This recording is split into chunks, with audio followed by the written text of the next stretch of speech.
It's a good morning, Thursday morning here in Lagos, and it's a bright one here. My name is Faith Agbetia. You're welcome to the newspaper review segment on EM Cafe. It's a beautiful morning. I won't be doing this alone. I have with me in the studio Fola Shade. That's my colleague. How are you this morning, Shade? I'm very fine, thank you. Good morning. Welcome to the newspaper review segment. This morning we're taking a review of the Guardian newspaper, the Nation newspaper, the Punch, the Nigerian Tribune, and of course, the Sun newspaper. I'll begin with the Guardian newspaper. Southeast communities restrict land sale over Ruga with the riders. Ignore calls to return to North. Buhari tells headsmen. Youths demand arrest trial of Miyetti Allah leaders. That story is on the front page and continued on page 6 of the Guardian newspaper. Other stories making the front page. Reps order Obaseki to reconstitute Edo Assembly. That story is on page 9 of the Guardian newspaper. Presidential Election Tribunal, Subiona's Yakubu Zamfara Rek. That story is on page 3 of the Guardian newspaper. Ministerial list delay won't affect 2020 budget passage, says Lawan. That story is on page 7 of the Guardian newspaper. There's a picture here captioned, Yoruba youths demanding justice for Mrs. Funke Olakunrin, the mother-daughter of Afenifere leader Chief Ruben Fashoranti during the International Day of Justice in Abuja yesterday. Other stories making the front page of the Guardian. CJN Mohammed seeks stiffer penalties for corrupt leaders. Explains conflict in Supreme Court's verdicts. Wants autonomy, others for judiciary. That story is on front page and continued on page 6 of the Guardian newspaper. Faith, with regard to this Ruga issue, it's an unfolding story. We've seen different dimensions to it. The Southwest and the South, and also the Southeast kicking against settlement of Fulanis in their communities. Now, the president, of course, yesterday, there were reports all over the internet and even a video about a certain community in Enugu State chasing out Fulani headsmen out of their communities. And the president has responded by saying that ignore calls to return to North. Buhari tells headsmen. Now, it's quite funny. It's an irony because most Nigerians would feel that, they've noticed that over time, when there is a clash, so to say, or, there are reports of, Fulani headsmen sacking a whole village. We've really not seen the president, most people have not seen the president coming out to say, exactly the view to of condemn, people, to condemn the killings. Even if there was a clash, even if, of course, most security experts have said it's not a clash, that these farmers have just their cutlass. I have the headsmen with their AK-47 and their guns. So you really can't call that a clash, so to say. Exactly. So if the president, who really, of course, doesn't really like to relate to the media, can make the statement about ignore calls to return to North, some people would expect that he should also state that the killing and terrorism is out of place. Remember yesterday we had it on the news that Forum of Northern Leaders actually called on the Northern youths to move away from the Southeast and get back home. But then now that the president is saying ignore the scores and just stay where you are, nothing is going to happen to you. That tells you there is a backup, and they're actually telling them that they are safe where they are. And probably the speculations of some persons that these so-called Fulani people are not harmful, that maybe that justifies the fact that they are not actually harmful as many Nigerians think, because some persons were actually also saying that if the president could come out openly to say, you stay where you are, nothing is going to happen to you, that probably says nothing is going to happen to you because you're actually not harming anybody, not minding whatsoever it's being reported in the media.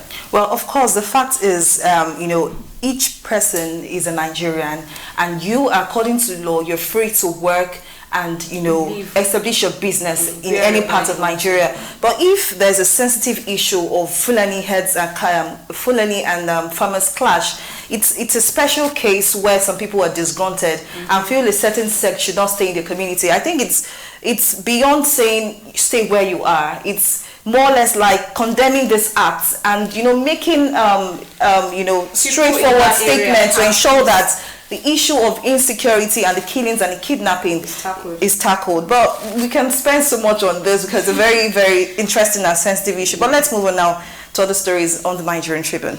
On the Nigerian Tribune this morning, we'll have Buhari to Fulani headers. You can live in the south. says all Nigerians free to move, stay in any part of the country, laments polarizing role of socio-political groups on security issues. NEF quit order reckless, Southern Middle Belt leaders. Those series are on pages 2 and 9 of the Nigerian Tribune. Still on that paper, have judiciary is corrupt. Mohammed admits as Senate confirms him as substantive CJN. That's on page 35 of the Nigerian Tribune. It's actually quite interesting that the new CJN of Nigeria is admitting that Nigeria's judiciary is actually a corrupt one. And now that he's fully in office, Nigerians are expecting that he will bring a kind of change in that climb or space of Nigeria.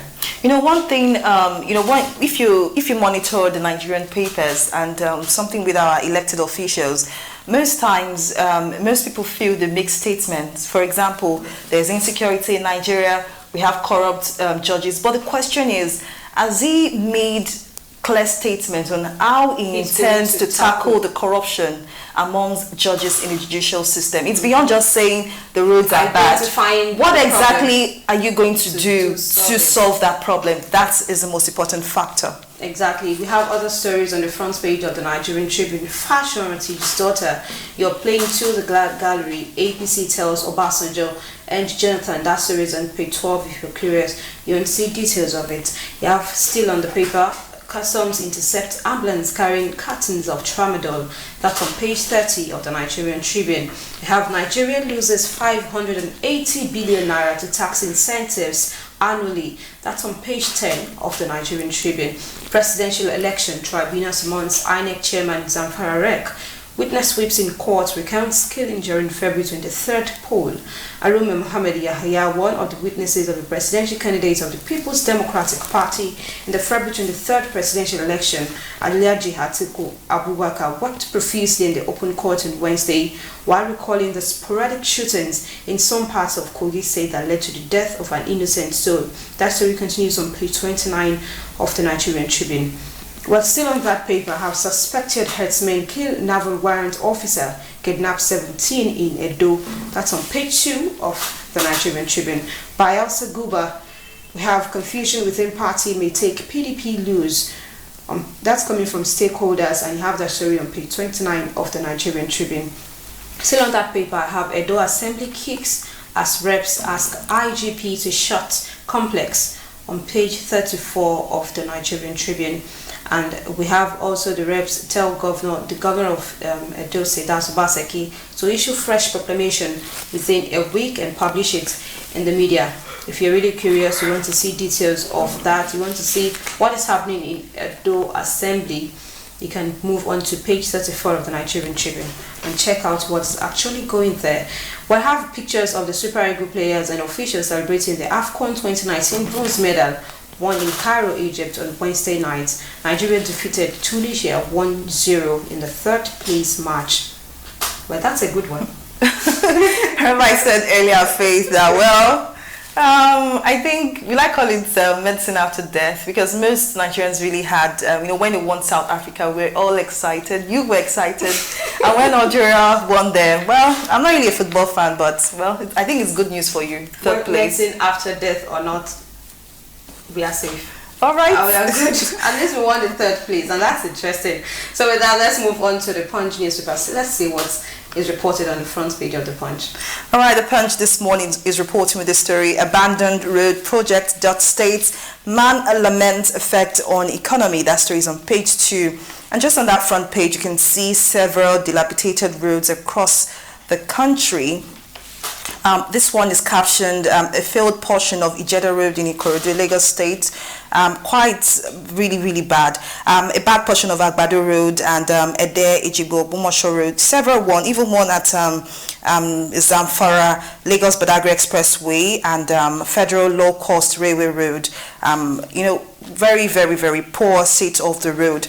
And which reminds me of, several weeks ago we reported about the returned Abacha loot. Mm-hmm. And I think this is a very good project. Yes. If the federal government can make a concise list of all the bad roads we have in Nigeria, and divert the funds too, because MAN has just come out to say that it has great effects on the Nigerian economy. Exactly. So we are complaining about the economy, but of course, electricity, bad roads, all these factors affect our economy. But without wasting much time, let's move on to other stories making the front page of the Punch newspaper. This story just beside the masthead says, Senate confirms Tanko CJN admits corruption in lower courts. That story is on page 40 of the Punch newspaper. EFCC submits Kwara top officials' names to immigration. That story is on page 16. Moving ahead, Fashoranti's daughter residents cry over arrest of artisans and motorcyclists. Why exactly are artisans and motorcyclists arrested? Well, you can find details of that story on page 10 of the Punch newspaper. Reps threaten takeover of Edo Assembly over inauguration dispute. That story is on page 45. Super Eagles beat Tunisia 1-0, pick 8th AFCON bronze. That story is on page 47 of the Punch newspaper. Just below the pictures here, Fulani recall, your order irresponsible, arrogant Southern leaders, others tell NEF. With the rider, elders directive to headsmen unsolicited, ill intention, says Buhari. That story is on page 44 of the Punch newspaper. Produce documents needed by Atiku, tribunal orders Yakubu Rek. That story is on page 41. We killed NBA chairman for withholding 18 million naira internet fraud proceeds, says suspect. That story is on page 4 and page 5. And finally, on the front page of the Punch, police comb Bielsa waterways for Siasia's abducted mother. That story is on page 9 of the Punch. Let's move on now to The Nation. On The Nation this morning, we have it being reported that CJN corrupt judges must be dealt with like others, and we have the writers to that story. Mohammed 6 review of criminal laws. We have a quote here. We know there are laws, all right, but those who are out, what is there? The law is not adequate for them. They will go and spend 2 years and they'll come back and go and enjoy their millions. Well, that's coming from Justice Mohammed, the newly selected CJN of Nigeria. We have more stories on the front page of the Nation newspaper. Bureau to verify Makinde's 48 billion naira assets. That's on page 43 of the Nation newspaper. Passports of 34 former Kwara officials seized. That's on page 6 of the Nation newspaper. I'm sure you're interested to really know why these passports have been seized. We have more stories on the front page of the Nation newspaper. Police arrest protest in Abuja. That's on page 41 of the Nation newspaper. Police restricts protests in Abuja. NAF redeploys AOC's others. That's on page 8 of the Nation newspaper. Reps threaten Edo House takeover. On page 7 of the Nation newspaper. Buhari 2 headers ignore quit order. That's on page 6 of the Nation newspaper. Now we are still on the front page of the Nation newspaper. EFCC hands over 4.5 billion naira edifice seized from ex-CDS Bade to VON. The multi-billion naira property seized from former Chief of Defence Staff CDS, the late Air Marshal Alex Bade, was yesterday handed over to the Voice of Nigeria. The Economic and Financial Crimes Commission, EFCC, handed over the edifice valued at over 4.5 billion naira. It is located at plot 1386 Order Crescent off Aminu Kano Crescent, Wuse to Abuja. If you are curious, you want to see details of that story, you can move on to page 6 of the Nation newspaper. Now that's all we have on the Nation. Let's see what's reported in the world of business this morning. All right, Guardian Business is reporting with the story, experts canvass infrastructure finance through capital market. That is on page 23 of the Guardian newspaper. Investors lose 145 billion naira in 3 days over bearish trading. That story is also on page 23 of the Guardian. Other business stories here. Our campaign against waste saved 46 billion naira in 2019 budget.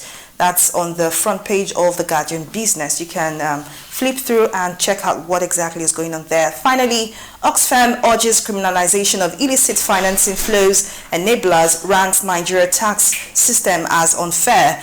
That's also on the front page of the Guardian Business. I think that's all I have on the business stories. Well, to some more business stories, Nigeria will refine 900,000 barrels per day this year. And with that, I think we should call it a wrap on this segment of AM Cafe this morning. My name is Faith Agbetu. I would like you to join us tomorrow as we tell you or show you what it's actually looking like in Nigeria. I'm Folashade Ogrinde saying many thanks for joining us. Over now to Ibadan for the rest of the AM Cafe program. Take care. See you tomorrow.